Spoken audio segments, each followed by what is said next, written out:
మీరు బలహీనులు కాక ధైర్యం వహించుడి, మీ కార్యము సఫలమగును. 2 దినవృత్తాంతములు 10:7. నీవు చేపట్టి ప్రతి మంచి పని సఫలమగును, అధైర్యపడకు, నీ కార్యమును జరిగించువాడు దేవుడే. నరుల యోచన, నరుల నిర్ణయము, నరుల సలహాలు అక్కడకు రావు.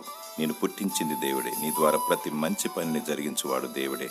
రక్షణ కార్యమైన, స్వస్థత కార్యమైన, అద్భుత కార్యమైన మరియు శుభకార్యమైన ప్రతి మంచి కార్యాన్ని నెరవేర్చువాడు దేవుడే. దైవ చిత్తానుసారమైన ప్రతి పని సమాధానం కలిగిస్తుంది, ఆనందమును, తృప్తిని, కీర్తిని కలిగిస్తుంది. ఆయన చిత్తము తెలుసుకున్నట్టుకు దేవునికి మొరపెట్టాలి. దేవుని చిత్తములోనే కొనసాగాలి. ఇల్లు విషయంలో, పెళ్లి విషయంలో, మరి ప్రతి చిన్న విషయంలో దైవ చిత్తమే జరుగులాగా చూసుకోవాలి. నిత్య సమాధానము అనుభవించాలి. తన బిడ్డలను దేవుడు సరి అయిన మార్గంలో నడిపిస్తాడు. సాతానుడు గలిబిలిని రేపుతాడు. కృంగిపోక ధైర్యం వహించి దేవుని స్తుతించు. దేవుడు నమ్మదగినవాడు.